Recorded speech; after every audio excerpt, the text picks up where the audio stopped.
জুলাই আগস্টে ছাত্র জনতার আন্দোলনে মারা যাওয়া আরেক শহীদ নোয়াখালীর মাইজদির মাহমুদুল হাসান রিজভী। লক্ষ্মীপুর পলিটেকনিক ইনস্টিটিউট থেকে অষ্টম সেমিস্টার শেষ করে ঢাকায় ইন্টার্ন করছিলেন। স্বপ্ন ছিল পড়াশোনা শেষে পরিবারের দায়িত্ব নিজ হাতে তুলে নেবেন, তবে সেই স্বপ্ন আর কখনোই বাস্তবে রূপ নেবে না। গত 18 জুলাই মাথায় গুলিবিদ্ধ হয়ে মৃত্যু হয় রিজভীর। নোয়াখালী প্রতিনিধি গিয়াসউদ্দিন রনির প্রতিবেদন, জানাচ্ছেন সৈয়দা সামিয়া তামান্না। বছর শেষের খুশি নগদে হবে বেশি। নগদ পেমেন্টে নির্দিষ্ট ক্যাটাগরির কেনাকাটায় 300 টাকা পর্যন্ত ক্যাশব্যাক। কাঁদতে কাঁদতে এভাবেই ছেলের মৃত্যুর করুণ বর্ণনা দিচ্ছিলেন মা।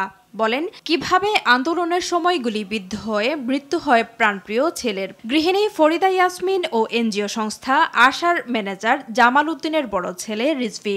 আসর নামাজ পড়ে বাইরে ছাদে দাঁড়াইছি, ওখানে দাঁড়াই কথা বলতেছি, এমন অবস্থায় একটা ফোন আসছে। ফোনে বলতেছে রিজভী অসুস্থ।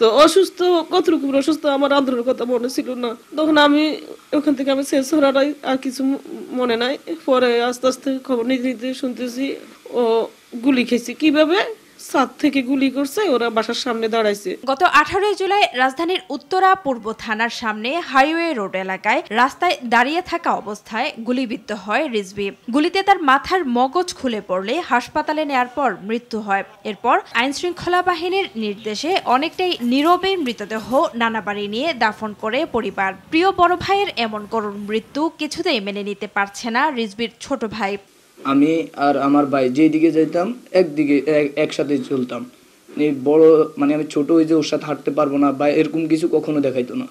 ছোট হিসেবে ওর থেকে যা চাইতাম সবসময় তাই পাইতাম। পড়াশোনা শেষ করে অভাব অনটনের সংসারে হাল ধরবে বড় ছেলে রিজভী, এমনটাই প্রত্যাশা ছিল পরিবারের। কিন্তু তার এমন অকাল মৃত্যু সেই স্বপ্নকে ধূলিসাৎ করে দিয়েছে। সরকারিভাবে তেমন খোঁজখবর নেওয়া হয় নাই বা আশাও হয় নাই, কেউ আসে নাই তার খোঁজ খবর নেবে। রিজভীর মতো হাজারো রিজভীকে হত্যা করেছে। এই অবস্থাতে আসলে ওদের পরিবার বর্তমানে খুবই খারাপ সময় পার করতেছে। ওর অনেক স্বপ্ন ছিল যে সেই ইঞ্জিনিয়ার, পলিটেকনিক্যাল থেকে পড়তেছে, সেই ইঞ্জিনিয়ার হবে। এই ঘটনার পর থানায় মামলা হলেও আসামিরা ধরাছোঁয়ার বাইরে। তাই সৃষ্টিকর্তার কাছে ছেলে হত্যার বিচার চান সন্তানহারা মা। সৈয়দা সামিয়া তামান্না, RTV।